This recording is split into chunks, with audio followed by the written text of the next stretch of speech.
Hello, welcome to TNA Top 10, episode 32. Hello, Andrew. How you doing? I'm good, Terry. How are you, buddy? I'm doing okay. Start out with some kicked up music and let's bring it down a notch. A little bit of confidence in the episode number this time, would you say? Yeah, but I mean, this isn't a fucking nursing home. I had to pay taxes today, Terry. We are not bringing it down. I am not drinking decaf. I've had enough of this shit. I pay plenty of taxes throughout the year, and I had to pay more taxes today because fuck the government. Don't do the extension. Don't think they're doing you any sort of favors. And people don't cheat on your fucking taxes. You know why? Because the government hates competition. They're the only ones allowed to steal us each day that goes by, and it's god awful and horrendous. But I'm doing fine. Thank you for asking. Well, all right. So we reconvene again. Seems like it was only yesterday that we met and we talked about wrestling. In fact, it was yesterday. We got a lot more stuff to talk about. A lot of stuff happened this That's correct. weekend, It the was last few yesterday. days. Um, let's get into it. We had a freaking earthquake in an interesting position geographically, Andrew. Allegedly. Allegedly. Allegedly had an earthquake. Oh, okay. We allegedly, man, that's a Yeah, lot we to alleged. pull off. How do you fake an earthquake? I don't know, but a 4.8 earthquake where there's historically not been earthquakes before is an interesting thing because it gets all of the internet fired up. I mean, these people are out of the woodwork talking about how it was at the Trump epicenter of the golf course and all this other shit. And I'm like, okay, it was an earthquake. Are there tectonic plates in New Jersey? That's what I want to know. That's what the I don't people want to know, Terry. Are there tectonic plates in New Jersey? I don't know. I don't know how all that works or where these fault lines are, but I know there's a lot of nuclear waste in New Jersey. You know the reason that New York has all the lawyers and New Jersey has all the toxic waste dumps is Why is because New that? Jersey got first choice.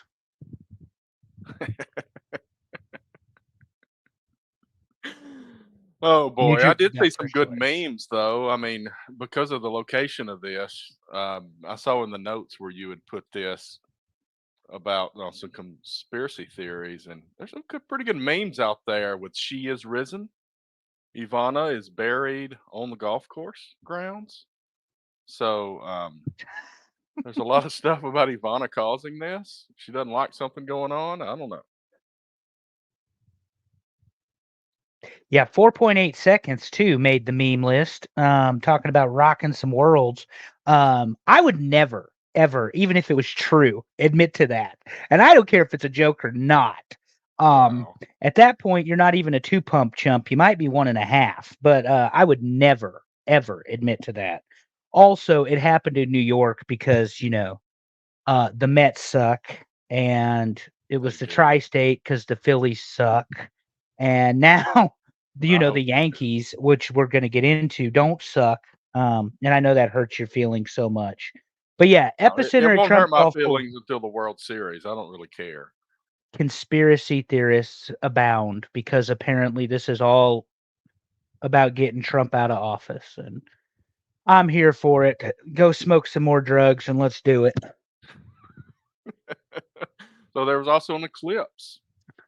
Yeah, I just same stayed week. in and worked. I didn't go out and look at it. I'm sorry. I might be a nerd, but I didn't go out with the rest of the nerds out there and look at it. So the eclipse was weak here in North Carolina. I think it lasted 14 minutes.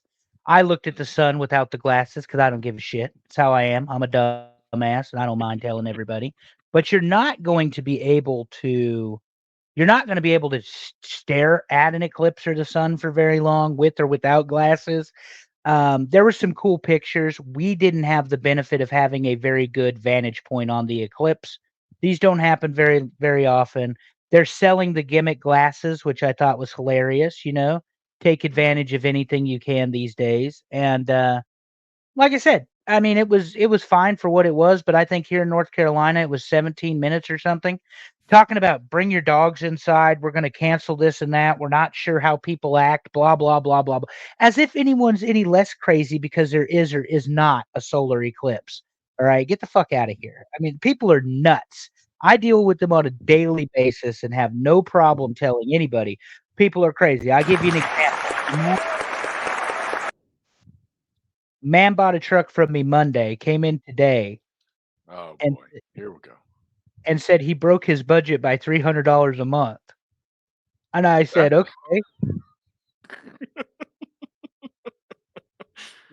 $300 a you month." know those numbers are on there before you sign your name to it, right? Correct. He knew exactly what he was paying for. So anyway, broke his budget by $300 a month. So do you know what we end up doing?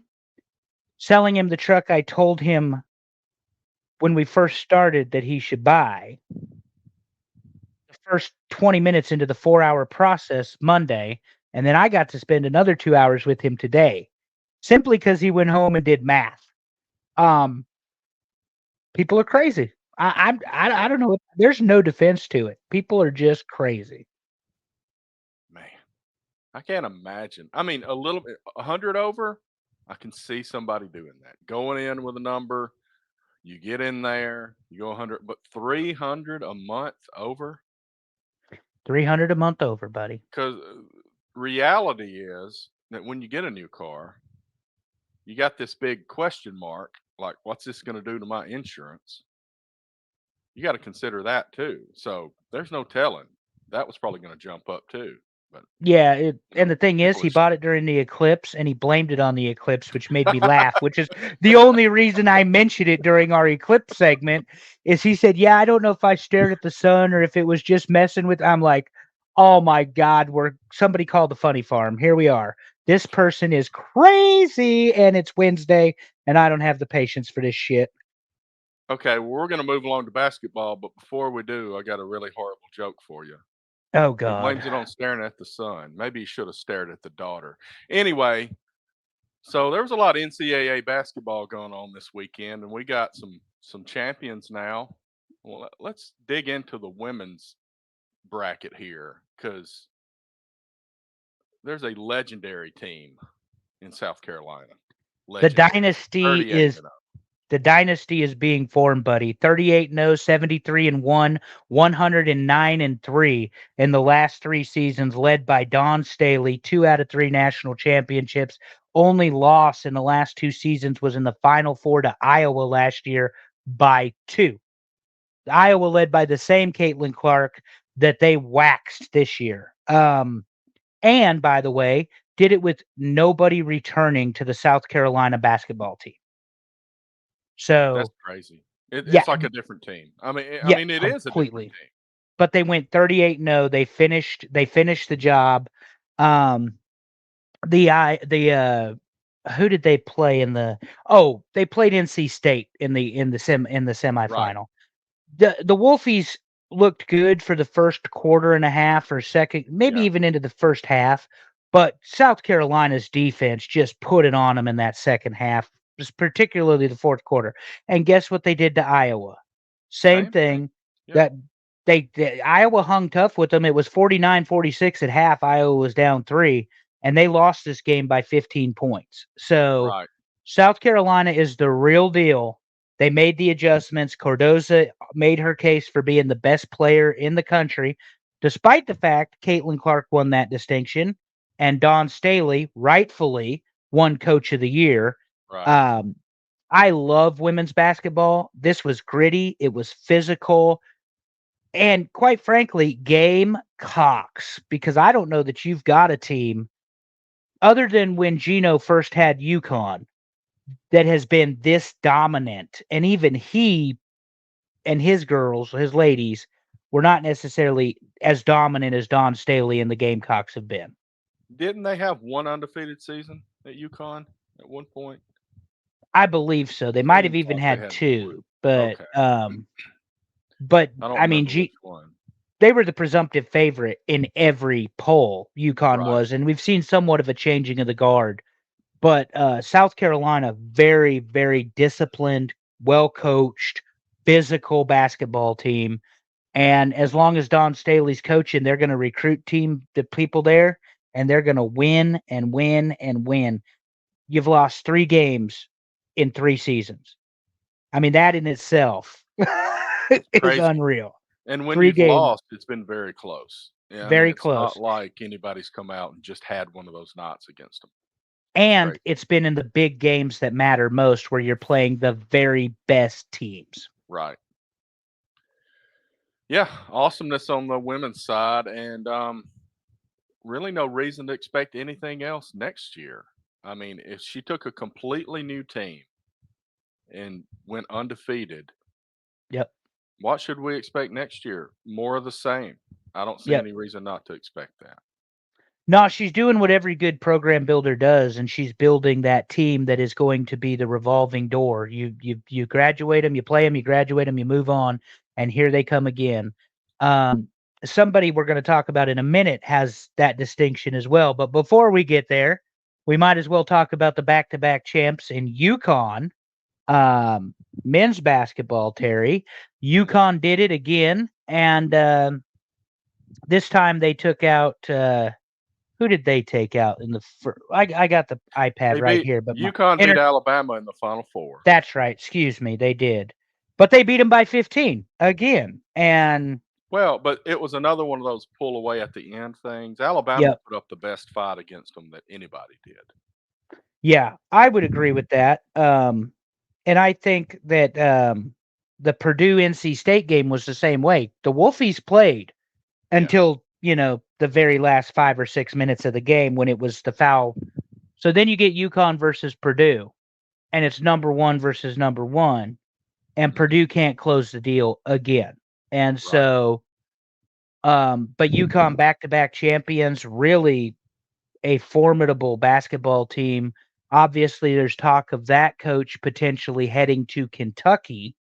Um, but I don't think he's going anywhere after winning 2 national championships. I don't I don't see you leaving UConn to go to Kentucky. That's my Lateral deal. move? Would you say it's a Yeah. lateral Yeah, move? I don't see the point. It's like, obviously, um, Kentucky to Arkansas, which is the reason the Kentucky job's open, is Not a well, lateral move? yeah, it's suspicious. It's one of those, we're not getting along up here, so Yep, something's going to change, and before you try to get rid of me, I'm going to go ahead and get rid of you. So that was not a match made in heaven. I mean, he was there for 15 years, but yep. but it was time. Everybody knew it was time. I guess he didn't have a lifetime contract, which made it even worse. But I don't know if Calipari did or not, but what I do know is he was the revolving door. And what I mean by that is that it was one and done a lot of times yeah, in Kentucky, particularly for their big name players. One and done. Um, and I he do was a know that, master of that. But I mean, I think the game has changed with the transfer portal changes, and I think that his ability to have good teams was the one and done. He mastered that. But then since it's changing, he's not he's going to have too much competition with the transfer portal. well, and that's going to be the case. We didn't mention it in the women's discussion, but I made a note just to point it out because it does happen in this sport too. And I forget what her name was. Haley Maybe Van I Lith, Yeah, Van Lith has entered the transfer portal for the second consecutive year. right? And so it is something that they can do. And she's leaving LSU. Okay, LSU is not an untalented basketball team. And Right. it's while their coach is very eccentric and maybe brings some scandal here and there, they are not incapable. I mean, they won the national championship last year. Right. So but this is going to be the same thing we saw in basketball or football. Now that Calipari has left Kentucky, that opens the transfer portal, which I guess would have been opened anyway for the first 30. Is the rules the same? 30 days? Is it I'm not. something like that? I don't really know in basketball, but yeah, it's similar, but it's pretty active at the moment. Yeah. And it's both men and women. It's not like Yeah. it's exclusive to one one league or the other. Right. Um, the other thing that I notated about Calipari is he did win one national championship with Kentucky. Obviously, that was the year Anthony Davis, Fear the Brow on Sports Illustrated. Mhm. Nobody was beating that Kentucky team, but he has sent a ton of players to the NBA. Probably more than any active coach, I would say. I would One imagine thing, so. one thing to note is when he came into Kentucky, Memphis, he was where he had Derrick Rose, and he was marred in controversy there too. So Yeah. it would not shock me if he left before the shit hit the fan, because that's kind of what he did with Memphis when they had the 1 seed in the was it the '08 tournament, if I have that right, and Derrick Rose was his all-star. They went deep in the tournament. They did not win the championship. Right. That year belonged to Kansas and Bill Self. Now, Self, I know, has a lifetime contract. I don't know Okay. about Calipari, but actually, no, Calipari had 1 year left on the contract, so he didn't Did have a he? lifetime. Okay. So I No, must have but heard Bill something Self wrong there. of Okay. Kansas has a lifetime contract. Um, Yeah, I know anyway, the 2019 season, there was some criticism that they didn't go farther because Auburn beat them in the Elite Eight that year and went to the Final Four. And it felt like Kentucky had the team to go farther than the Elite Eight that year, and they didn't. right, right. And like I said, they'll be good. I mean, they're, you know, they'll be fine. They'll find somebody. But the interesting thing, and I know we'll have to move on here in a minute, Arkansas. I Yeah, understand the Arkansas coach went to USC after that firing, thanks in part to LeBron James. Bronny's going to the NBA. Bronny is not his daddy. I don't care what anybody says.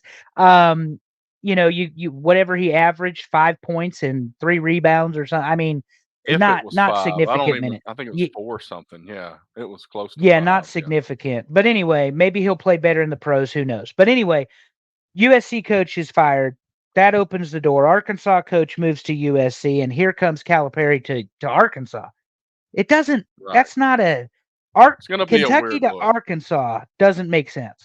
Well, I will say Arkansas does have. They're not always great, but when you look at the SEC in basketball, Kentucky's obviously cream of the crop, and they're not going away no matter who the coach is.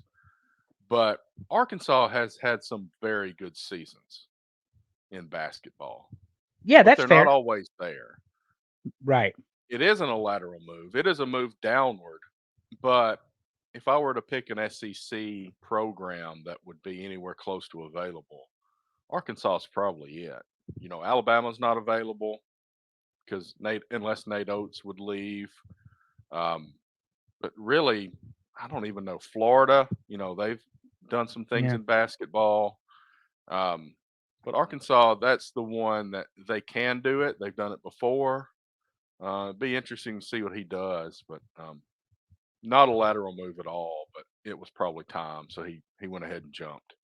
Yeah, I was going to say, and regardless, just to finish up the thought, whatever they want to put on ESPN, that was not amicable. I mean, he left for a reason because Yeah, Kentucky is a blue blood basketball team. Arkansas is not. right. So, and it's not like it hit this tenure in his career. He's chomping at the bit to rebuild another program. Yeah, So, you better watch out, Arkansas. And it won't take long either in these days. He'll not get with him there. there. Mm-mm. He'll get some recruits and they'll move. And I mean, he might hit the transfer portal. You can create a whole new team. It's just like a video game now. Yep. Well, Might be that's why I doing it said next year. organic growth, though, like you saw with Duke, Carolina, Louisville, Kentucky, Yeah, Kansas. It doesn't matter anymore any more than it does in football. Because to your point, you can build a super team. right. All right. Well, let's move along a little bit. Enough about basketball. Wait a minute. We're not done with basketball. You forgot that Nebraska's coach, Fred Hedberg, coach of the year in the AP, and my man, uh, Tominaga, won the three point My three point favorite contest. favorite point guard of the whole tournament. What a He great was. guy. He was my favorite point Oh guard. my He emulates Steph goodness. Curry. Unbelievable. 2019, he comes to the United States, doesn't speak a fucking word of English. and now we'll be going to the NBA. That's And great. that is the kind of story that we love on this show. We joke, we It laugh, is. we have a good time. I cussed the government about taxes earlier, but this young man did not speak a word of English, came to get an education here in the United States, ends up going to the University of Nebraska where he becomes like a cult hero, for the lack of a better way to say it, and now probably has a really good chance of making it in the NBA. Will he go number 1 in the draft? Absolutely not. But uh, he does have a shooting ability that makes him very valuable. So we'll see what happens there. And one other point, Zach Edey not only won the AP award for Player of the Year this afternoon before we put it in the notes, he won the Wooden Award as Okay. well. So the John Wooden Award. So that's the second time in a row he's won both of those awards, despite coming up on the losing end against UConn by 15 the other night. Well, since you did talk about a cult following or whatever you called it from the Nebraska point guard, we got another one of those for at Indiana State who ended up losing the NIT final by 2 points to Seton Hall. But news is that Kareem Abdul-Jabbar, as I've heard him called, is hitting the transfer portal, and it'll be interesting to see where he shows up. He's been called Larry Nerd and stuff. I mean, and he is not an in shape basketball player. Like it's not the And I'm not body shaming the dude, His real but name like he's Avila or something. yeah, Avila is his name. But Yeah. but he's not somebody that looks like he spends hours on the treadmill or in the gym running No, sprints or anything. he's dominating though. It's great to see. But he is so good. He is so good. And he throws that big body around and he doesn't foul. But let's talk about fouls and penalties in the Auburn spring football game, sir.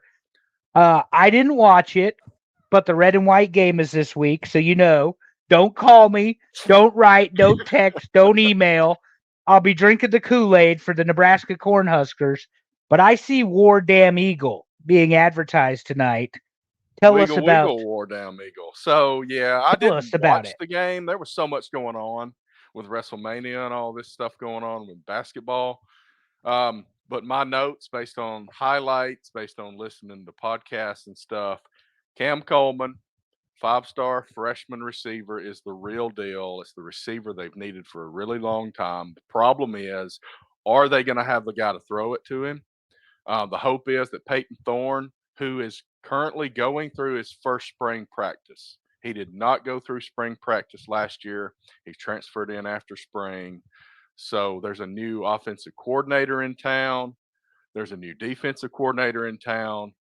Um, I would say on the defensive side, the secondary is the only group that isn't improved when it comes to the talent level. I would say the defensive line's much improved. They've got some freshmen, they've got some depth, they've brought some transfers in. The linebacker core is better, but the DBs were good last year. The question is, can they continue to be good? And we'll see. But it's really going to come down to this. And this is the way it is at Auburn a lot. The running backs are decent. They're good enough. The offensive line's going to be better. They're getting some receivers in. They got a transfer from Georgia State that showed up a lot in spring. But it's going to come down to Hugh Freeze and Peyton Thorne and what Hugh Freeze can do with this offense and what Peyton Thorne can do when Hugh Freeze asks him to do it. And that's going to be the story of the Auburn Tigers this year. They are not an 11 or 12 win team this year. Let's not fool ourselves. They're improved, but they're not there yet. 9 wins would be pretty big this year. 9 or 10 wins, big time, especially now that we got some stiffer competition coming from the Big 12. That's a little bit of a precursor because I can't wait to get into our preseason shows because it's been a while since we've really dug into football, Andrew. And when we Mhm. start talking about 2024 and how it looks different, there's going to be a lot to talk about. Well, since this is our show, Yeah. Nebraska's spring game is this weekend, Terry. They will sell it out. We'll have This weekend? 75,000. Yeah. Okay. 75,000 Tom Osborne Field. Pretty sure it's this weekend. It's the red and white game. It's a big deal. We don't have anything else to do in Nebraska. So a couple notes of the press conferences. You know, I never miss a Rule press conference. Right. Raiola being treated as a freshman. We all know this kid is special. Okay, it's not a secret. But What the flavor is the Kool-Aid tonight, Andrew? today we've got the red Kool-Aid. Okay. I'm glad that you just said a color because that's the proper way to report that. Correct. I drink blue Kool-Aid occasionally, but most of the time red. My Be- Meemaw always had green Kool-Aid. Anyway, that's right. carry on, sir. And you know where Kool-Aid was created, don't you, Terry? That's right, in Nebraska. I got it. Anyway, this is Raiola being treated as a freshman. Remember, he wears number 15. Do you know who else wore number 15? The last starting quarterback that started as a freshman at the University of Nebraska, and his name was Tommy Frazier. I was going So to say Tommy Frazier. Was it Tommy Frazier? it was Tommy Frazier. So Raiola's special, rules coaching with an edge. He wants his guys to be physical, aggressive, tough. Tony White came out today talking about the pedigree of the defense that we have there, which is fantastic because he knows that they're advanced to where they are. Satterfield, the offensive coordinator, who may not have a job next year depending on how the season goes, says we have to pass the ball. Well, you paid $1.8 million to the number one quarterback prospect in the country. He better be able to pass the ball. The other thing is, though, this is the Big Ten. You run the ball. So there's that. And finally, Bill Belichick, arguably the most successful head coach in NFL history, had a multi-day seminar at the University of Nebraska that was apparently very well received. And so that was a big deal because, you know, you're bringing in a guy that's won 7 Super Bowls, if you count his time as defensive coordinator with the Buffalo Bills, and he coached 9 of them as the head football coach of the New England Patriots. So big deal. But to your spring game, because I know what I'm looking for in mine. I want to see our number 1 and 2 quarterback because Heiberg, in my opinion, is not going to be it. I want to see Dylan Raiola compete with the freshman whose name escapes me. If you'd asked me another time, I would have remembered. Of course. I want to see these two guys compete, and I want them to play, you know, tough football, read the cues right, launch the ball, be able to run, read the correct reads on the edges when the defense is setting and stunting. But I don't have a head coach who calls the plays. Auburn does. Mm-hmm. So is there any indication that Hugh Freeze is going to be the play caller this year? That's what I wanted to ask you. We got past it too far. Me making fun of Nebraska spring game going to be another sellout. But is Hugh Freeze the play caller? My understanding is yes, but he came in there, and I think I've probably mentioned this on the show. The excuse for him not doing that last year was the talent level on the roster was not where it needed to be, and he needed to focus on recruiting. Well, the deal is you're getting paid millions of dollars to win football games and recruit. So my opinion on that is, yes, you better be doing this. You better be running the offense because he's always done it. Last year was the first time in his career that he has not called the plays on the offense the entire time. Now, there were some games where he did do that and some games where he didn't. And it seemed like it was pretty obvious that they did better when he did. So hopefully he sees that. And here's the thing: if you win football games, that goes a long way with the recruiting. So Yep. let's win some football games. Let's make What? that a priority this year. I've said the same thing. Does somebody with Dylan Raiola's talent stick around for a 6-6 season at the University of Nebraska? You've got to win. Now, I have boldly said they should win 10 games and they only will win 8 or 9 because somehow they're going to shoot themselves in the foot. But I am very hopeful, and it's Daniel Kaline, by the way, is the second quarterback because Heinrich Heiberg is not going to be the starter. He's not even going to be in the competition. These are two guys, and hell, Terry, we might see 2 freshmen start at the University of Nebraska before it's all said and done. Nice. But the talent level You have, to your point, Ohio State is the odds-on favorite to win the Big Ten this year, based on the money they spent, the players they have, the system in place, the coaching they have, and Michigan, of course, losing Harbaugh to the NFL and half of the coaching staff too to go along with it. I don't think that Nebraska wins 12 games. I'm like you. I'm very optimistic. But if they do 500, how do you keep the $1.8 million quarterback in Lincoln, Nebraska? Right. Especially if it's caused hard. by bad coaching decisions. So that's what we have to be mindful of. And that's the other thing. Every coach now is competing as the same as every player is competing. Because if I don't like what's happened on my team, I can enter the transfer portal and find somewhere else to land.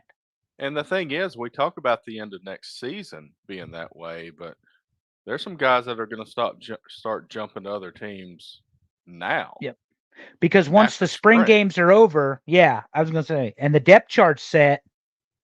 I mean, if there's nothing that says that if Dylan Raiola is not the presumptive starter for August the 28th or 9th or 30th or September, whatever it is, the first game, that he stays. Now, I think he will, but that I mean, would be bold. Freshman year, true freshman year, and you bolt. I don't see it, but no. But it's a new age, so there's no telling. Yeah, but we drink the Kool-Aid, and his daddy was one of the best centers who also won the Remington and the Outland Trophy Awards as a sophomore. So there's some athletic talent in that family. Absolutely. Because that is every offensive lineman for the Outland Trophy, or actually every lineman, isn't it? Is it defensive line too? Anyway, the Outland Trophy is at least every offensive lineman, and the Remington Award is for, the offensive lineman as well. So he did it as a sophomore. Interior lineman. Interior lineman. Yeah. So he did it as a sophomore and as a center. So there is athletic talent in this. And the other thing is Raiola can put it on a dime, buddy. He's got an arm that is stupid, and he gets coached by the same people that coach Patrick Mahomes. So we're very hopeful that the University of Nebraska is going to actually have a season instead of, all of these close losses. Fucking A. Yeah. It used to be no doubt, but I'm about to get moved on by the producer. So the professor. How about I about called her the professor. How about there she is? She is a rocket scientist. How about the ACC just getting shitty in court? Yeah. Florida State, Clemson. We got multiple lawsuits, multiple jurisdictions, multiple interpretations of the law, and now, as of yesterday, the attorney for Florida State is arguing that it is not $500 million, but instead up to $700 million that would actually cost the university to get out of the ACC buyout, or get out of the ACC conference in the buyout. Thoughts? The ACC's hanging on for dear life here, doing whatever they can. I mean, because the reality is, as soon as you don't have Florida State and as soon as you don't have Clemson, what do you have? Miami? Your favorite. We talked about what we think of Miami, right? Yeah, Miami sucks. Yeah, I don't know. I don't know how this ends, because yesterday, if anyone's paying attention, a Florida judge has denied the ACC's motion to postpone a lawsuit. Charlotte judge did the same thing last week. So you have two cases, two jurisdictions over the same matter.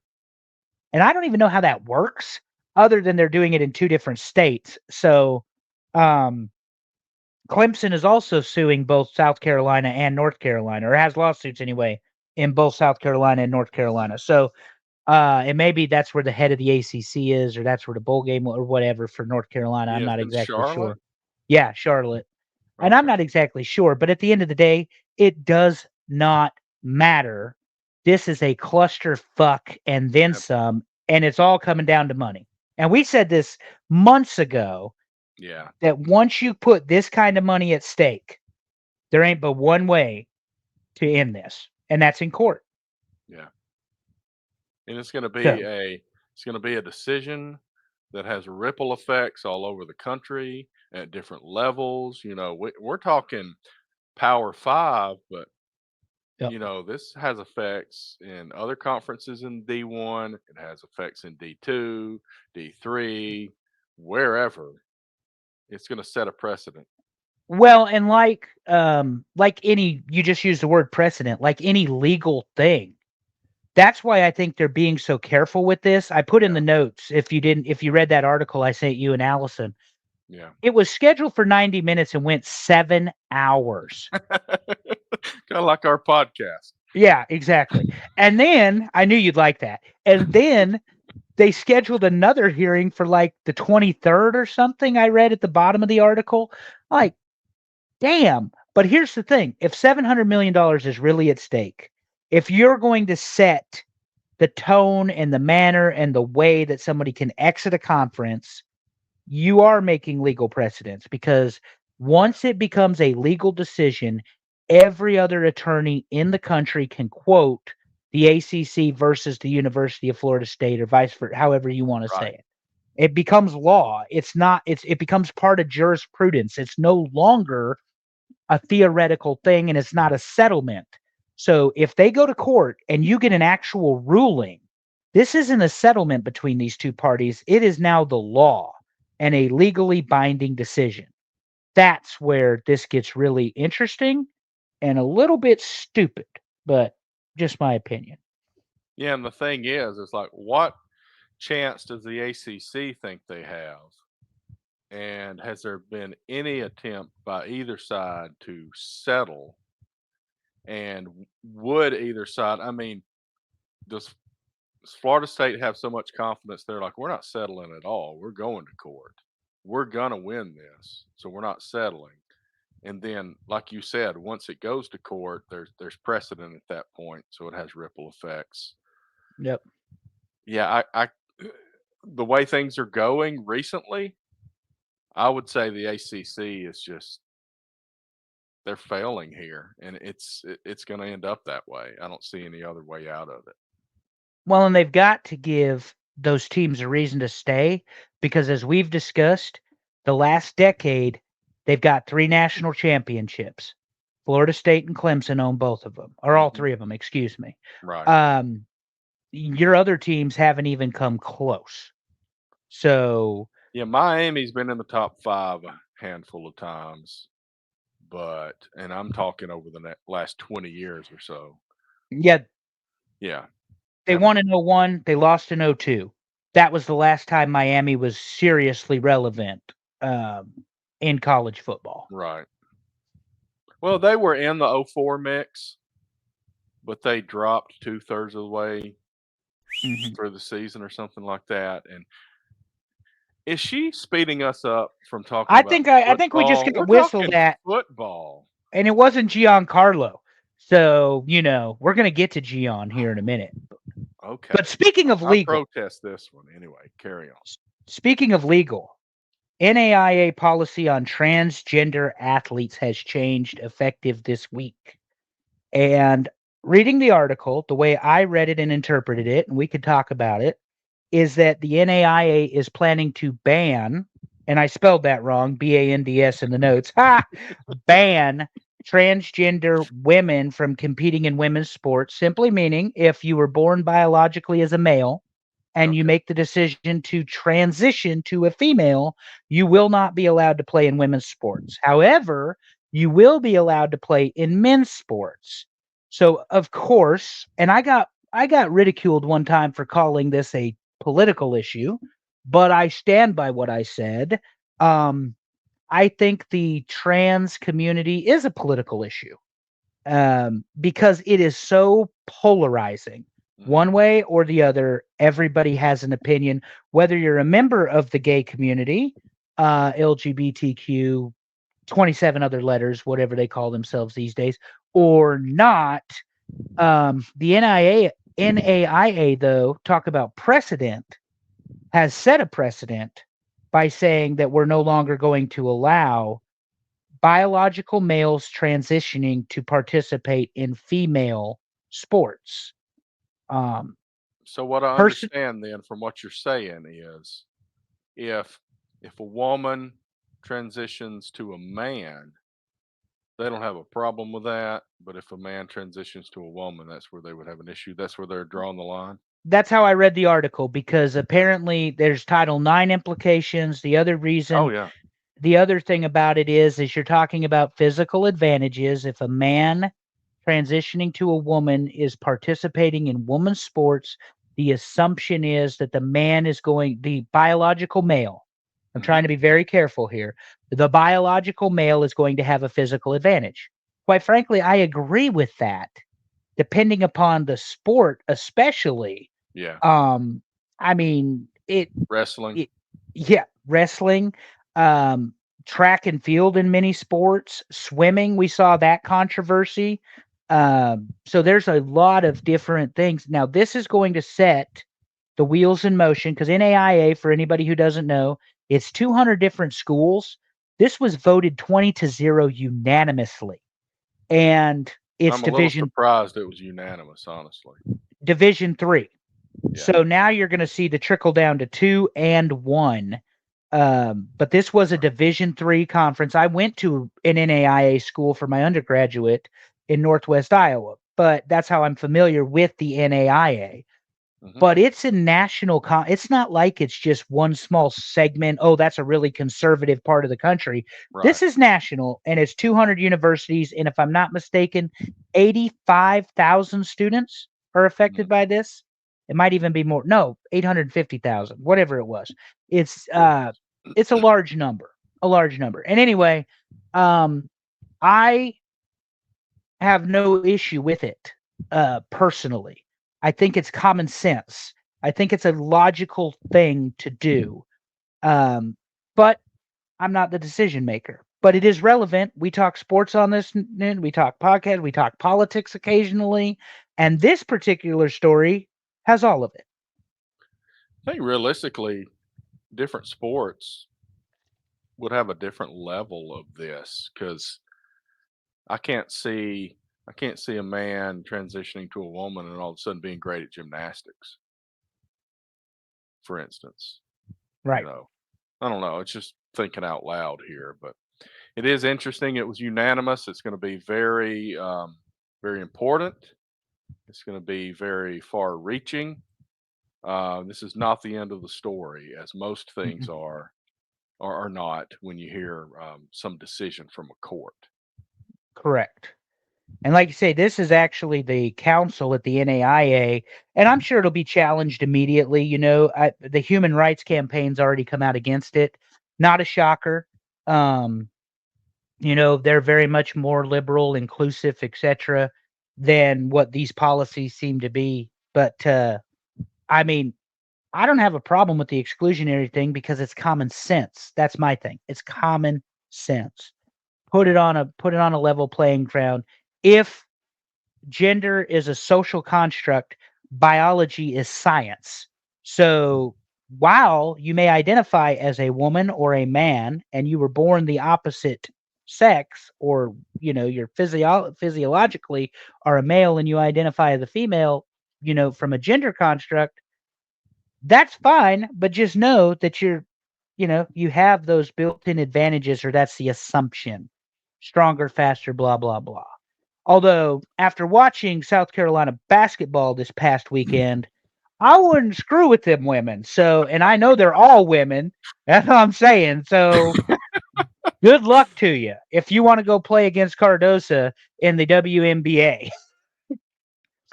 Well, the producer let us go a long time on that topic, surprisingly. Let's head over to baseball. And I'm going to go ahead and give you the floor. I know you're going to have a lot to say about the Yankees. Let's hear it. Before we talk about the Yankees, I checked for you. The Braves are 7-3. The Braves are I seven knew and three, already. sir. I got So, it in. I so. have my own. I took your notes and I put my own secret notes in them, and it Oh was shoot, fun. I see him now. Yeah, yeah. The Braves are 7-3. However, Terry, Giancarlo grand slam this past weekend.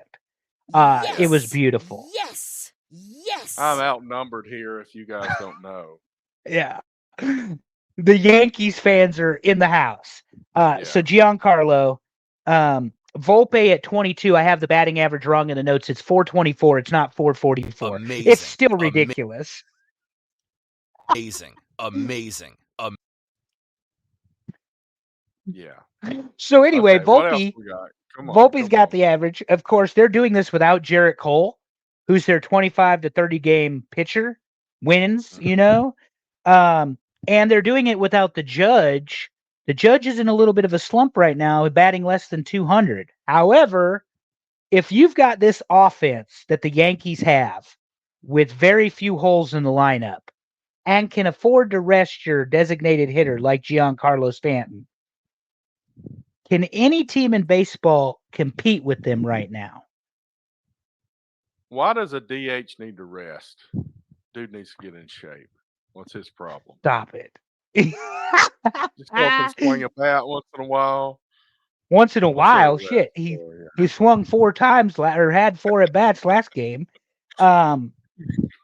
No, the thing about Jarrett, yes, and I see that, Allison. Jarrett Cole is still on the IR. I said that. She's changing the notes as we speak. This is fantastic. She stay We're out of this. If we're wrong, Okay. we're wrong. Hold up. First off, it's Garrett Cole. I was You're killing I was me. giving him some grace on that. My bad. He's a new, I love he's a you, newly Andrew. formed Yankees fan. You're gonna have to give him some time. Have you think All I did was pronounce his Andrew? name wrong. But you think Andrew has little to no patience? Have you met me? Not only that, not only is it Garrett Cole, Coal, Andrew, really? Cole, Coal. Cole. But in the Yeah, notes, I you put fixed it. Coal. Oh, I fixed his name. yeah. Well, I know how to You're spell it, but anyway, he's Okay. still on the injured reserve. And the Yankees are 10-2. And the last 3 times the Yankees started 10-2, they went to the World Series, Terry. Well, there has been historically a connection between the Kentucky basketball team and the Yankees, where if Kentucky won the national championship, the Yankees would win the World Series. That's not saying a lot this season for the Yankees, so No. maybe a first round loss for the Yankees. I don't know. It sounds like you're hopeful. But the real question was, Garrett Cole aside, because he is the ace for the team, and he is on the injured reserve. Can Yeah. anybody match the Yankees' firepower in the first 12 games offensively, what you've seen in baseball? Well, yes. Okay. So I looked at these numbers, and the Indians, oh, wait a minute. The Guardians? The Guardians. They are leading Major Nah, League Baseball with a calling plus them the Indians. 34. I am the politically incorrect one on this show, and I will gladly be wrong. Anyway, they're leading with They're a the Cleveland plus Indians. 34 run differential in 11 games. The Braves are at a plus 26, so not quite as good, but they're 7-3 leading the NL East. But listen to these stats, and I noted these. I mentioned last week that Mike Trout hit a home run in his first at bat, and some fool on the internet calculated 11 billion home runs for the season based on that. Here's his stats. He's hitting 318. He's got 6 home runs. He has only driven in 8 runs this year off of 6 home runs. That means he is very good on a team that absolutely sucks. And there's a lot of talk On a team that's been good in the past. Well, they lost a superstar this year that was his teammate. But Okay. there's a lot of talk about Mike Trout leaving the Angels, getting traded in July. And I got to tell you, the Angels are probably going to be far, far away from contention at that point, and this may be the last season you see him in the Angels uniform. Yeah, he's an excellent baseball player. I mean, Yes. there's He no is the arguing guy. it. I always said this. He's the guy when you create a guy on like MLB The Show or something like that. That's Mike Trout. Got you. Yeah. He just No, hasn't that makes been on sense. Well, and we've seen that chronically with teams before. I mean, like you think about the caliber of player Ken Griffey Jr. was. Oh, and yeah. he got. I mean, the Mariners had some good teams, but then he went to the Reds, and they didn't have such great baseball teams, if I remember that correctly. But he was still hitting home runs, making Oh, yeah. stupid plays in the outfield. I mean, he was still Ken Griffey Jr., but even him on the team did not necessarily elevate the ability of the Reds to win baseball game, excuse me. And maybe he didn't bet on himself, which was part of the problem, because Pete Rose would have bet on himself, and the Griffey Reds. was never really on contenders. He Mm. was in Seattle. He had A-Rod as a teammate there, but it was early in A-Rod's career. Edgar Martinez, The Jay big Buhner, unit, Randy and they Johnson. were good, but they really did not compete for World Series titles. Sorry, I just saw a note from the producer from earlier. I had not read it earlier, but Yeah, um, Cleveland is the mistake on the lake as far as Allison Faye is concerned. She does not give a shit about Cleveland. And as Yankees fans, we hate Cleveland. I know that. well, Yes. speaking of Yankees fans, and enough about baseball, I believe one of our fellow Yankees fans. Oh, I'm not a Yankees fan. Why did I say it that way? Our producer is here to talk about some things other than baseball. Welcome back. Hi. How are you guys? I'm doing okay. How Apparently are you? incorrect in saying Garrett Cole's name. Not that Literally. time. Very It's good. good. We'll learn. Yeah. What did I say? Jarrett? You Yes. said Jarrett. Yeah. I said Oh, Jarrett. well. I got AEW on. Blame Jeff. So that feeds right into this, what I'm going to call my own segment, which is Producers Pissed. I got issues and I want to talk about them. So as you guys know, I went to WrestleMania this past weekend. Time of my life. Sat First next to a WrestleMania. baby 2 nights in a row. Sat next to a baby the first night, and then I switched sections the second night on purpose. Like that's where my ticket was. Okay. And that baby was also in the next section. I was like, and we're talking like 4 or 5 month old baby, not a older boy. baby, a baby. And just first off, we were outside and it was not like I was fine. These people were bundled up like it was the dead of winter, but I don't know. Maybe don't bring your baby. I don't know. Just me. But okay. So WrestleMania was held in Philadelphia. And I learned the hard way that Philadelphia has what I call a fat tax. Fat tax, if you don't know what that is, a sugar tax that they put on all fountain drinks, sodas, things like that. And it is not insignificant. It was 60 cents.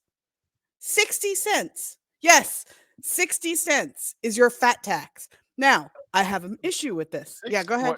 Question. Yes. What was the cost of the drink? Because I want a percentage. So I think my whole drink was $3. Oh So it's shit. like Yeah. 20%. But it got worse. McDonald's, they also charge it. And McDonald's sodas are only $1.50. 60 cents. Oh, it's just a flat rate. It's a flat rate. Okay. But it's That sucks. ridiculous. Now here's why I'm pissed. Fine. You want to give me a fat tax because I'm a fat ass? Fine. I was getting diet soda. Why am I Right. paying a fat tax for diet soda? I love the irony. I swear. Anybody who knows me knows how much I love my Diet Coke. I mean, shout out to the Schwabs because they always bring me a Diet Coke every time I see them. But I was flabbergasted. I'm like, as Andrew says, I'm not rolling in the money, but this is nuts. I ain't paying 60 cents. So I drank water the rest of the time. I was like, screw you. I'm not giving you extra money. Here's the best part. Diet Coke has aspartame, not sugar. Correct. Right. Yeah. So does the sugar tax, as you call it, the fat tax, does it apply to artificial sugars? Or do they just do it generally because it's a soda? I think they did generally to any bottled drink, I think it was. They were saying bottled drink or fountain drink. Didn't matter what it was. Yeah. Don't. You're gonna make me go look it up now because I'm so mad. But anyway, No, I was just asking. Hey, This be is very mad even if fascinating you're to me. wrong. Because what y'all know I call this, look at the headline, taxes are stealing. Okay? Taxes are stealing, number one. Number two, that is some leftist New York liberal bullshit that somehow migrated to Philadelphia. And this is what I believe in. It's not that I'm some right-wing Republican, but I believe in less government and more freedom.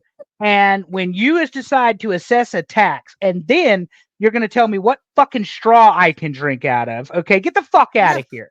The fuck out of here with that nonsense. Because I don't they know. give you the paper straws instead of the plastic ones, and that paper shit's biodegradable. Well, no fucking Oh, shit. What horrible. happens when you stick that biodegradable straw into a drink? The son of a bitch disintegrates, okay? Fucking ridiculous. And by the way, I paid $9 for that fucking drink and can't even finish it properly because the straw is gone. Get I the just fuck want to out of drink my here. soda in peace. God almighty. And you wonder why I live in the South, because we don't Yeah, give seriously. a shit about God. things like that. Nope. We still Big All right. gulp. cook So- with lard. Okay. Yeah, well, I mean, that's I mean, legit. That was Why do you think smelling I my like meatball Southern now. cooking so much? Yeah. Let's go.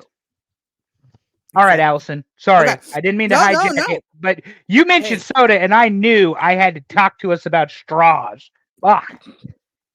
All right. So what else was I pissed about? We're at a wrestling event, right? Mhm.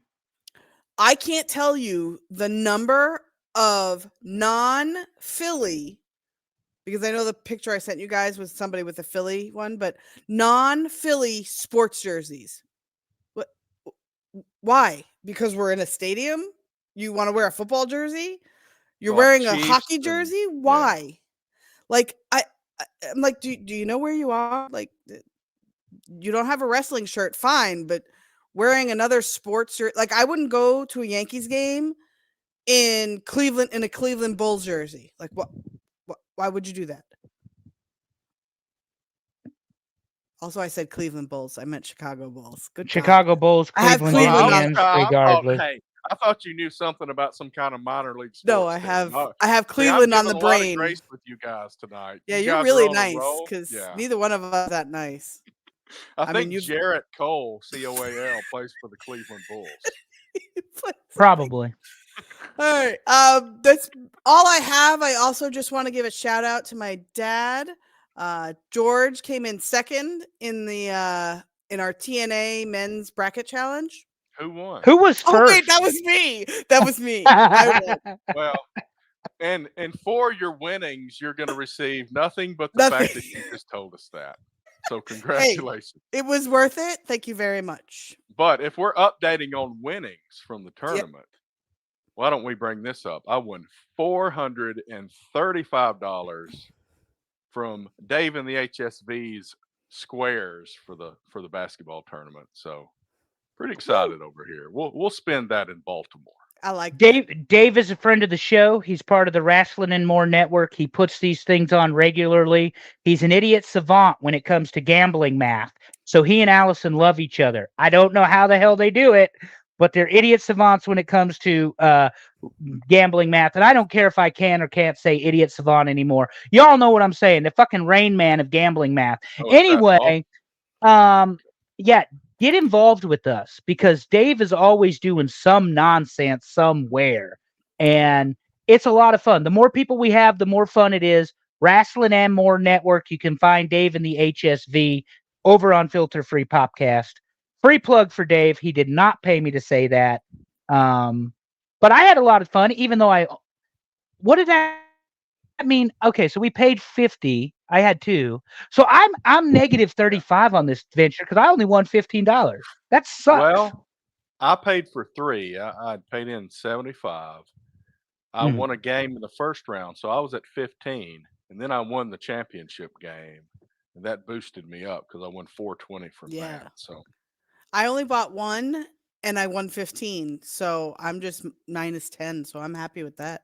and it's fun. See, It was you a lot can of tell fun she's waiting a real gambler. I'm just minus 10. So, Yeah, Play 'em on the- she's minimizing worth how of much she's entertainment. lost. I'm just, I lost 40% of what I put in, but it's okay. I'm just minus 10. Well, that's like when I drive the 15 minutes up to Tennessee because I live in Alabama to buy scratch off tickets. Mhm. And I'll win $4 on the ticket, or I'll win another ticket. I'll scan it and get another ticket. I'll win $20. I'll scan it and get another ticket. I might win $50, scan it and get another ticket, and then I lose. That's Well, how that works. all right. But it's fun. I agree. Entertainment.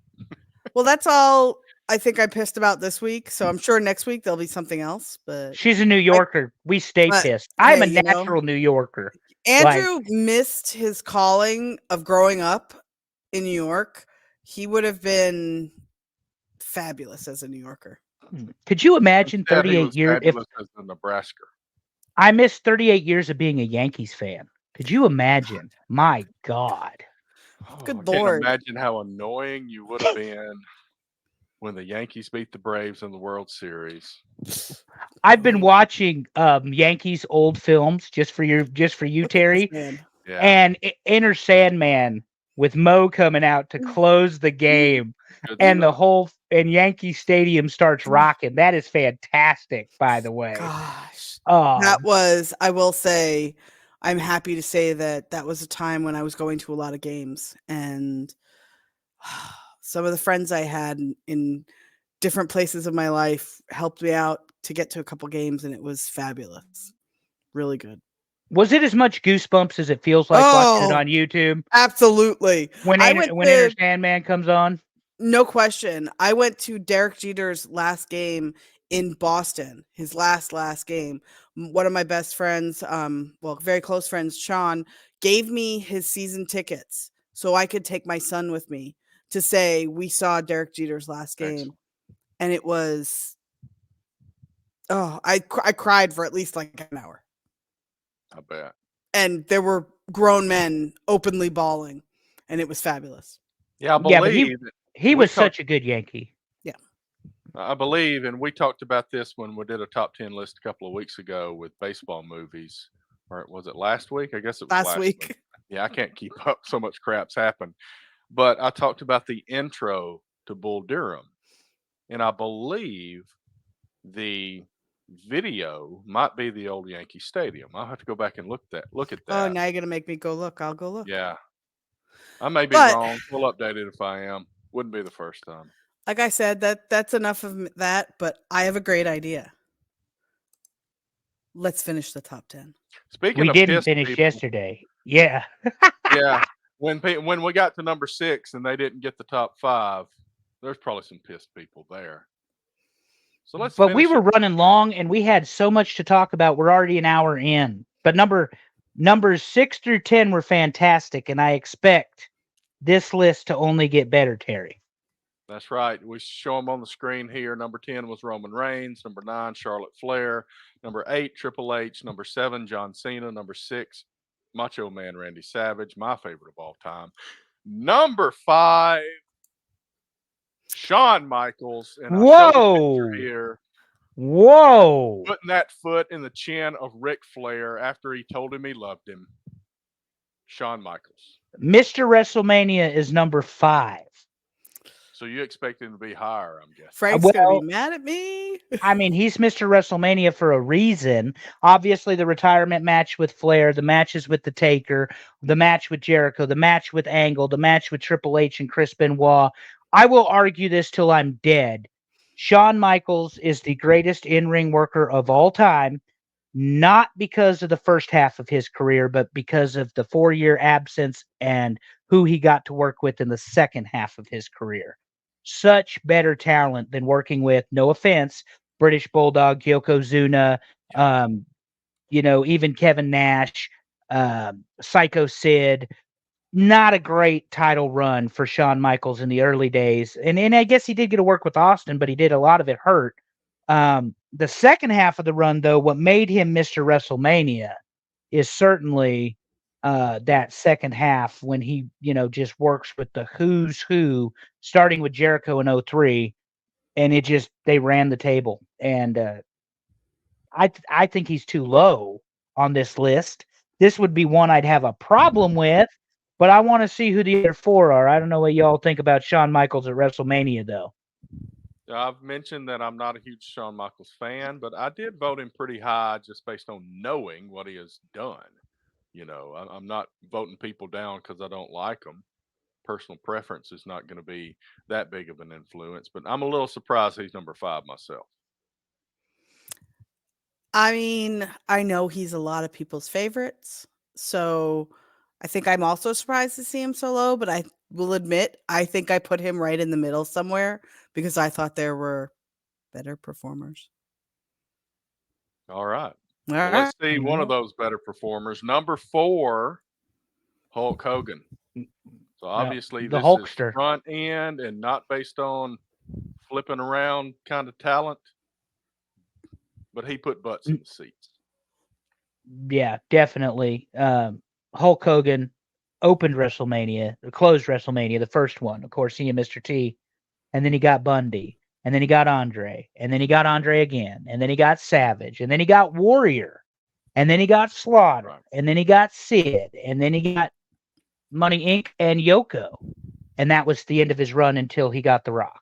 So those matches I just named, everybody can point to the Warrior Hogan match. Everybody can point to the Savage Hogan match. Everybody knows the Yokozuna thing thanks to Bret Hart and all his bitching. But The Rock Hogan in Canada at 18, I don't know that there was there are, in my opinion, better wrestling matches, but I don't know that you have a more memorable WrestleMania match than Rock Hogan. Good deal. Yeah, You're both nodding. This is a I'm not this is a gonna argue. podcast. This is riveting audio. I love am you. not I'm gonna setting up a comment. I wanted to. We discussed. Just throw it out there. We discussed before the show. Man, we get in a big rush and we just throw it out there. Let's put a little suspense in there. But what I was thinking while I was nodding is you talked about Shawn Michaels having a couple of different eras. Hogan had the same kind of thing here. He is the man that made the WWF with Vince in the 80s. And he had that era, the golden era. But then he leaves for WCW and he comes back. And he's not finished with WrestleMania. So he did it later. So he had a couple of eras himself. Not as big in the second half because he's older, but he still has it. I mean, he puts butts in seats no matter what. If he came out at Raw next week, it would be huge. I don't care. Yeah, I forgot 19 where he wrestled Vince McMahon in Seattle. You are correct, Terry. Yeah. I mean, it's just you got to give him his due. He's put butts in seats. I've said that like 4 times now. He's done Hogan his whole career. Hogan must pose, brother. And I mean, that's pose. It, though. That's why I picked this picture, because Hogan must pose. People love it. People love it. Yeah.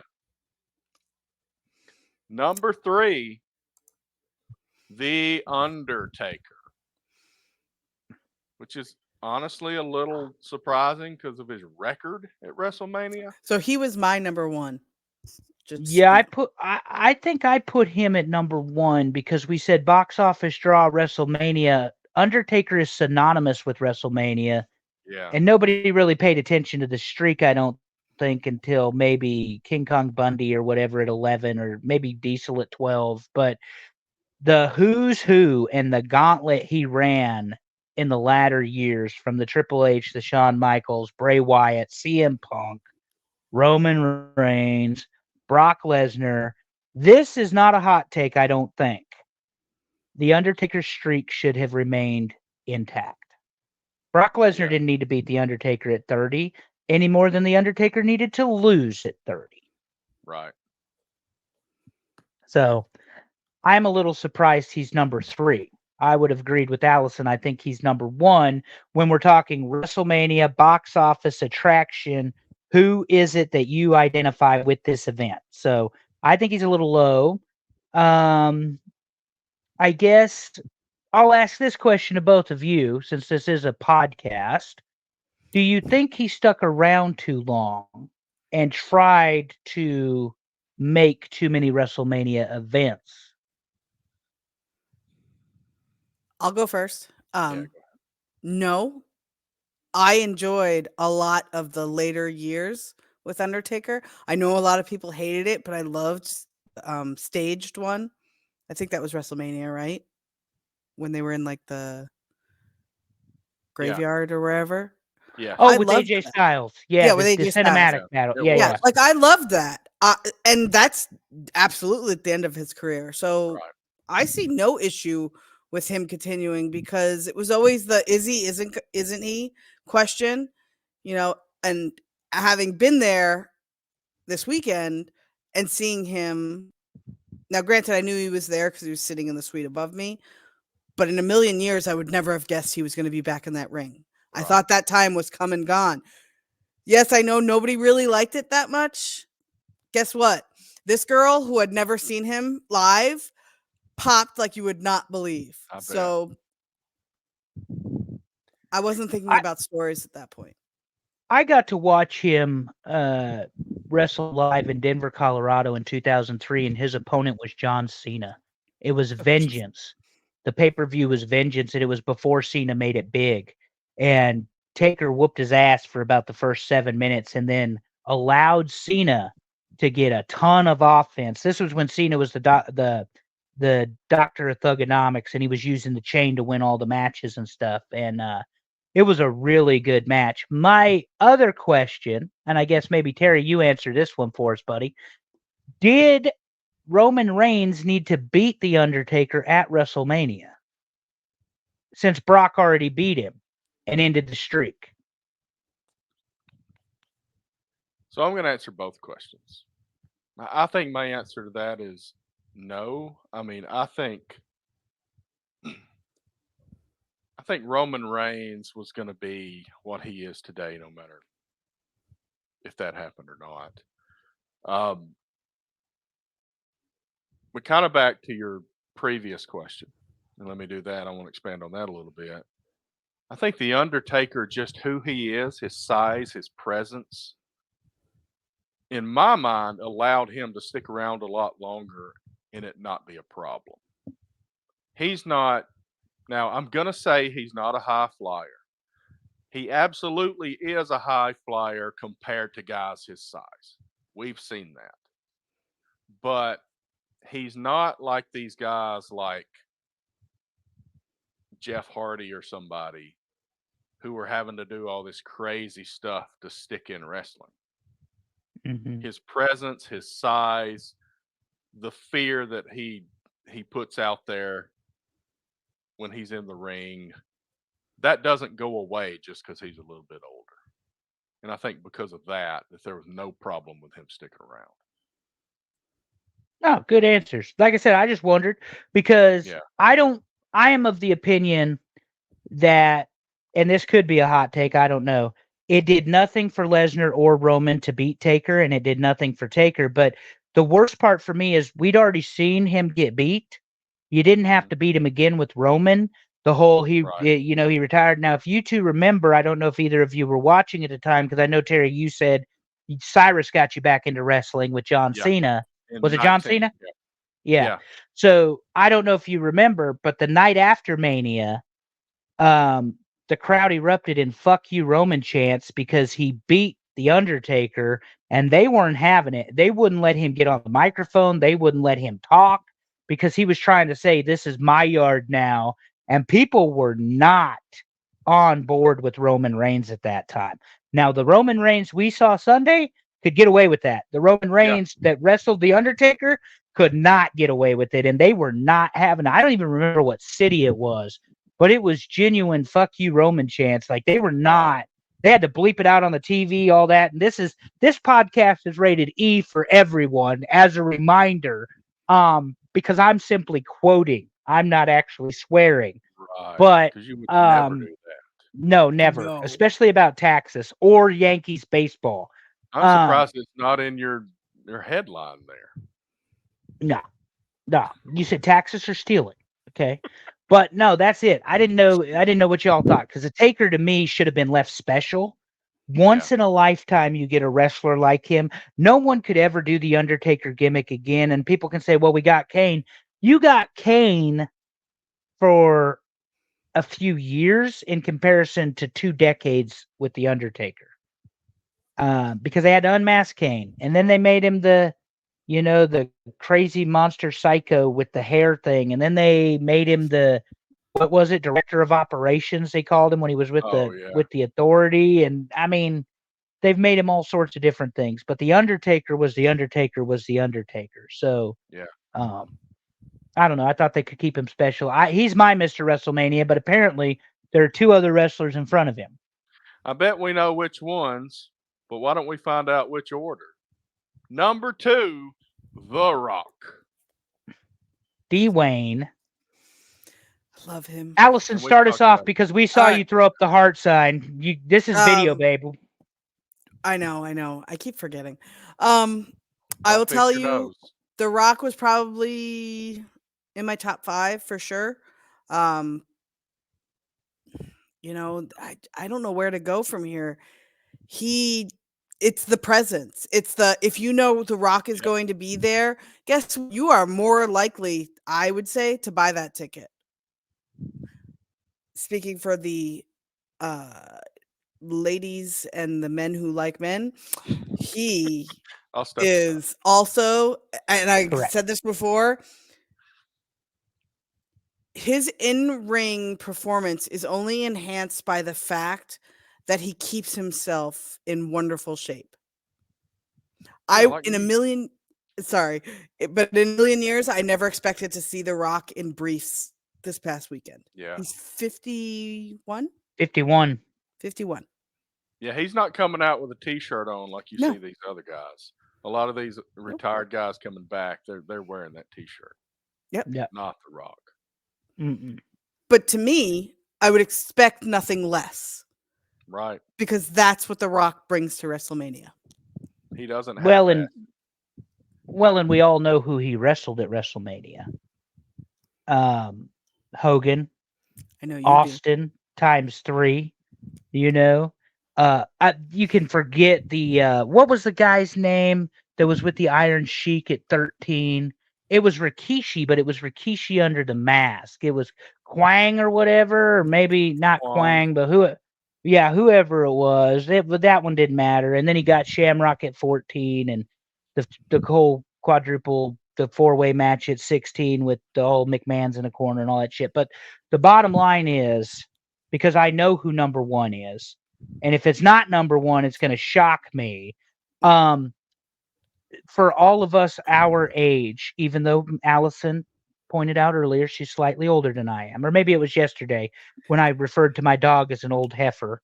Bring it out on the show then. Okay. Well, she loves younger men, especially as her platonic life partner. But anyway, Austin Rock defined our wrestling fandom in the Attitude Era. That's who it was. Without him, you don't have it. But we also just said that Rock Hogan had one of the most memorable matches in WrestleMania history. And then he wrestled John Cena. And then, as Allison pointed out, Saturday, he wrestled again. Sunday, he made an appearance. The man is timeless, really. The Rock is. And I think there is only one that could be better than him. And I know this isn't Highlander. We're not cutting anybody's heads off. But Terry, hit the graphic, buddy, because we know who it is. Number 1, Stone Cold Steve Austin. Got him drinking the beer here. Got the 2 knee braces in his element. It's an incredible run he had. Go ahead, Allison. Okay, so I'm going to point something out here. I love that Stone Cold is number 1. It makes sense to me. I understand it. But you pointed out the knee braces. Because I'm sitting here going, how long was Steve Austin's run in WrestleMania? I know this answer, but go ahead. No, Are you asking? want it. I'm asking. What is it? 7 years. 7 years. Now look at The Rock. Yep. What's his run at WrestleMania? More than that. Yeah. 3 decades. I Part find of that 3 very decades. interesting. Yeah. But that tells you something to me. That tells you something about the impact and just how good they really were.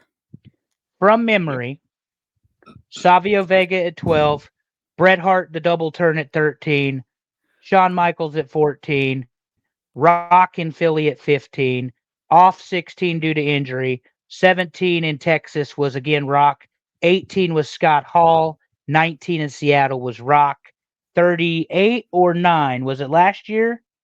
It was Austin, or it was Kevin Owens. Those are Austin's matches other than the appearances that he made. Because he did that whole thing with the League of Nations with Hulk and Sean or Mick and Sean, whatever. But those are the matches. The trilogy's there. The double turn is there. The passing of the torch at the Boston Garden, or not the Boston Garden, the Fleet Center in Boston in March of '98 when Shawn Michaels, injured, finally does the job to Stone Cold, and Jim Ross yells, "The Austin era has begun." The Philly match in 15 and 17 when Vince and Austin end the show by joining forces. 19, The Rock finally gets him. So much, to your point, Allison, 7 years worth of WrestleMania is all you got from Stone Cold Steve Austin, though. But he sits on top, and here's the full list to run it back through. If you're watching on YouTube, you see this. But I'm gonna head out, guys. thank you. Bye. Thank you for joining us. All right. So there we go. That's the finishing up the top 10. It got a little predictable toward the end. I think there was only one guy that was going to be at the top, but that's kind of how that works out when you have some favorites. I will say to our voting audience, first, thank you for participating in our poll. Number 2, this is probably the least contentious top 10 we've had since we started doing this, Terry. Yeah. I mean, we were a little surprised at like Shawn Michaels being so low, but the problem is, you got Hogan, who at one point defined WrestleMania. Correct. But it's a different era. Multiple eras have happened since that. And how do you really fit that in comparison? But then you got The Rock and Stone Cold. You've got The Undertaker and his streak. And then you got Shawn Michaels, Mr. WrestleMania. Those are the top 5. What order do you put those in? And it's tough. Yep. Because quite frankly, Shawn Michaels had far better matches at WrestleMania than Stone Cold Steve Austin. Right. But, Stone Cold Steve Austin also outdrew Hulk Hogan in terms of money. Yeah. And Hulk Hogan was the world champion and Vince's guy from January 23rd of 1984 until uninterrupted till, February 5th, but really until WrestleMania 8 at the Hoosier Dome. He was Vince's guy. And that was what they strapped the company to. But like you say, to your point, it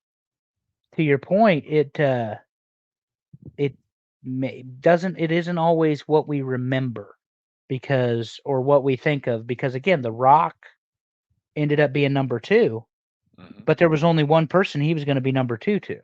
Right. And that's probably the largest star, most important star in the history of professional wrestling, we could do a whole thing on Stone Cold, but without him, WWE is not a public company.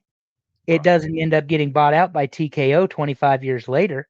But without Stone Cold Steve Austin, without The Rock, without Triple H, but without Austin leading the charge in the early 2000s, WWE doesn't become a publicly traded company. That's right. And they don't win the Monday Night War.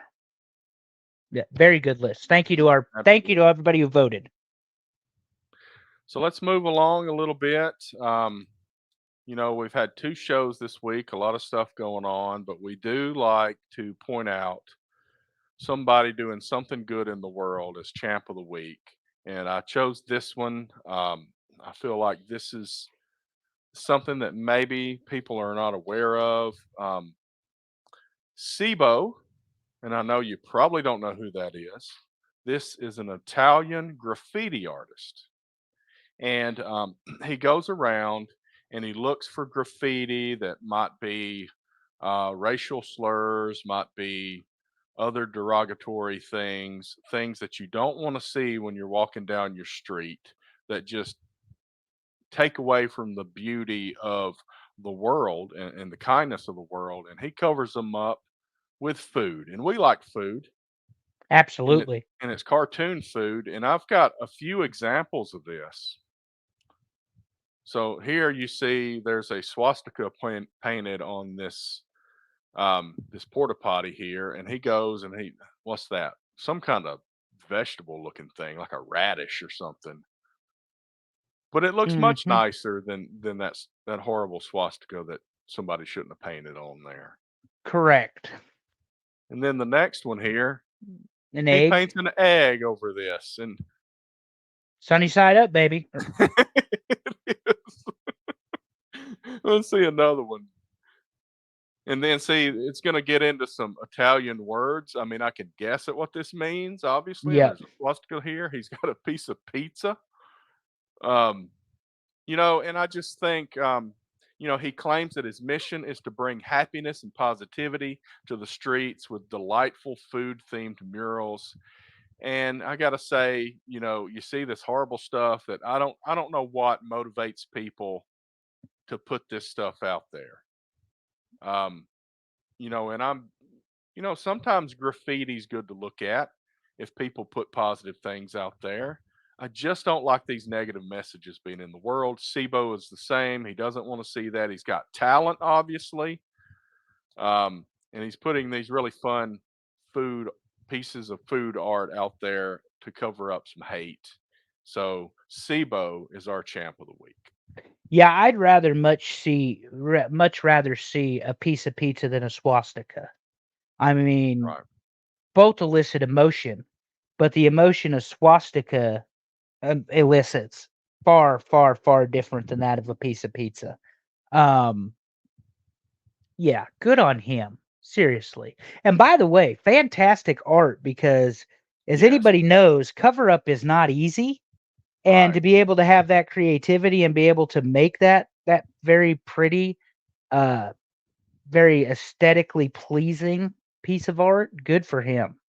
Like I said, I don't want to stare at swastikas, and I like you said, we could guess what that word was in Italian. Yep. Just I'm not interested in that at all.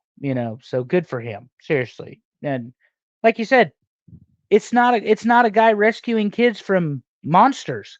We got a guy that's trying to make the world a little bit better with his paint. So That's and right. his art. I love it. And we enjoy Nice it. selection this week, Terry. Awesome. Looking forward to more of these. It's good to end the show. We talk about a lot of things in the world that aren't great. Obviously, those exist. They're going to exist. But sometimes it's the small things, and it might be a fried egg painted on the back of a porta potty. And that might be the positivity that you see this week.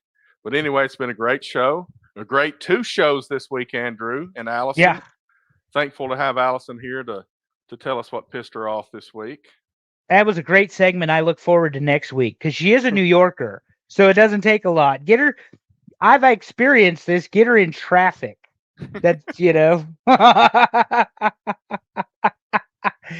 her in traffic. And Yes. And what we did skip over a little bit, we kind of got out of order, but we do want to finish the show. Before we do it, we want to talk about our new network. And if you're watching the YouTube, you see the logo behind Andrew here, the RAM Network, Wrestling and More. We've talked about it every week. And we're going to give you an update on the couple of shows that are our sister shows, we'll call them. Filter Free Popcast is going to talk about the XPW from April 13th, 2002. And I don't know anything about this, Andrew. Did you know anything about XPW? Is this so something you knew? XPW was the outlaw promotion that started after WCW that was owned by the porn producer. And I'm not making that up. That's what they did. So they ran it under the same sort of umbrella, used the same sort of production in terms of cameras, lighting, etc. Blah blah blah. This is the production, or if I'm not mistaken, Terry, this is the promotion where, remember the New Jack Dark Side of the Ring, and he throws the guy off the scaffold. Okay, yeah. This happened in XPW. Oh, okay. Yeah. So this is that. So it's outlaw. In the words of our favorite Jim Cornette, this is outlaw mud show bullshit. Absolutely. And of course, what's not outlaw mud show bullshit, most days anyway, is our boys at Filter Free Popcast, Timmy, Dave, TJ. I said most days it's not outlaw mud show bullshit. While the show might not be entertaining, I promise you those three will be. And if Yes. you get them all with the Yeti cup full of liquor, it'll be even more entertaining. So check them out. Imagine so. Remember, they're on our Patreon, as well as you can find them on all podcast platforms. Filter Free Popcast. Now, for our other buddies, tell them, Terry, about Talking Wrestling. So talking wrestling with Pondwater Dave. We've had Amy on the show to do Amy Ass last week. So that's Pondwater, Amy, and Justin. Last week they had a recap, or this week they had a recap of WrestleMania, just kind of like we did. And I believe next week, and if I'm wrong, I'm sorry, I believe next week they're going to bring on Kyle Davis. I think that there was a scheduling conflict, so they had to reschedule him. And he's an independent guy who's done a lot of things. So they're really good at bringing names that you may know, you may not know from the independent circuit. Obviously, Pondwater Dave is an independent wrestling referee. So he knows a lot of these people, he's worked with them. Um, and that is the little corner of the podcast world that they have mastered, because they Mhm. are very good at bringing people on, asking the right questions, and letting these people that you may not know speak to their story and get it out there. And if you enjoy any of that, if you enjoy wrestling at all, tune in to them. Normally, it is Tuesday nights, 8 Eastern. I went ahead with Eastern. I know how it is, whatever. But Easter. most Tuesdays, they're going to be live on YouTube, on Facebook, on Twitter. Check them out. You won't regret it. It's an excellent show. Very much so. Love them. And it is Eastern. We don't do the Central nonsense. I'll quit saying Standard Time if you quit saying Central. That's all I'm saying. It's a deal. It's a deal. All right. Well, Terry, I don't have any closing thoughts other than you guys got a double dose of TNA this week. And hopefully it's not the first time you got a double dose of TNA. Read into that what you will. And it Not won't in a be the while. last time you get a double dose of this TNA. And I'm always the A in the TNA. Don't forget. Terry, take us home, buddy. Yeah, I'm the tits. He's the ass. It's been fun, Andrew. It's been fun. Allison, as always, just like I say, love your people. Tell them you love them. Make it weird. Have a great week, everybody.